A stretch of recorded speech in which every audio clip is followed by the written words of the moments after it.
শুয়ে থাকার পরে তার তরমুজ ক্ষেতটার পাহারা দিতেছে। পাহারা দেওয়ার পরে সে আল্লাহকে মনে মনে ভাবতেছে, আল্লাহ এটা কি কাজ করলো। আল্লাহ বললো যে আল্লাহ তাআলা যা কিছু সৃষ্টি করছে সব কিছু আল্লাহ তাআলা কুদরতে, আল্লাহ তাআলা ভালোর জন্য সৃষ্টি করছে।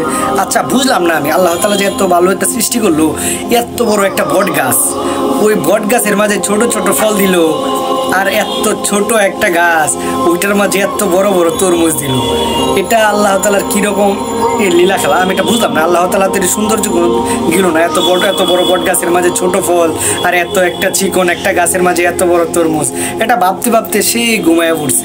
ঘুমায় পড়ার পরে পরে সে ঘুমায় পড়ার পরে বট গাছ থেকে একটা ছোট একটা ফলের ফুয়েরা তার নাকে পড়ছে। নাকে পড়ার পরে তার নাক দিয়ে রক্ত পড়তেছে। আল্লাহ তাআলা কোনো কুদরতের কোনো ত্রুটি নাই। আল্লাহ তাআলা আমাদের নাকের জায়গায় নাক দিছে, নাকের জায়গায় এখন যদি এই নাকটা দিত কানটা যদি দিত এখানে, চোখগুলা যদি দিত এখানে, আর এটা যদি দিত এখানে, আমাদের কেমন লাগতো। এক লোকে তার তরমুজ ক্ষেত পাহারা দেওয়ার জন্য সে মাঝখানে বসে রয়েছে।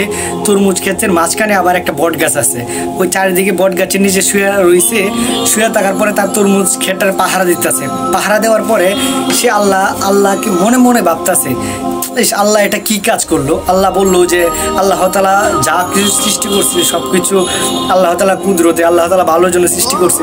আচ্ছা বুঝলাম না আমি, আল্লাহ তাআলা যে এত ভালো একটা সৃষ্টি করলো, এত বড় একটা বট গাছ, ওই বট গাছের মাঝে ছোট ছোট ফল দিল, আর এত ছোট একটা গাছ ওইটার মাঝে এত বড় বড় তরমুজ দিল।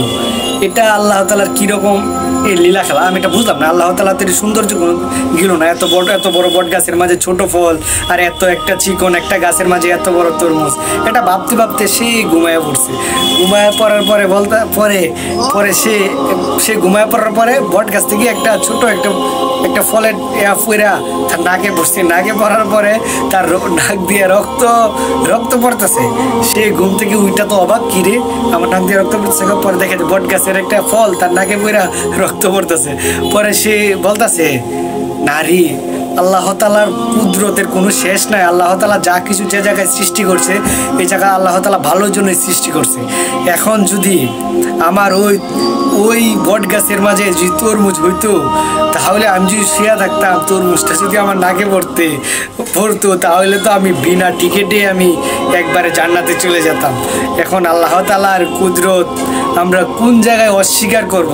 আল্লাহ তাআলা যে জায়গায় যেটা দিছে আল্লাহ তাআলা আসলে একবারে সুন্দর করে দিছে, ভালোর জন্যই দিছে। আল্লাহ তাআলার চেয়ে আমরা কোনো কিছু ভালো বুঝি না। আল্লাহ তাআলা কোনো কুদরতের কোনো ত্রুটি নাই। আল্লাহ তাআলা আমাদের নাকের জায়গায় নাক দিছে, নাকের জায়গায় এখন যদি এই নাকটা দিত কানটা যদি দিত এখানে, চোখগুলা যদি দিত এখানে, আর এটা যদি দিত এখানে, আমাদের কেমন লাগতো। আমি মাঝে মাঝে দেখেন নিজের বিবেক করে প্রশ্ন করেন। আমার হাসি পাইতেছে যে আল্লাহ তাআলা এত সুন্দর সুন্দর কুদরত। ওই গল্পটা পড়ার পরে আমার আরও বেশি অবাক লাগছে যে না, কেমনে দেখেন আল্লাহ তাআলা কখন কেমনে বুঝাইয়া দিছে।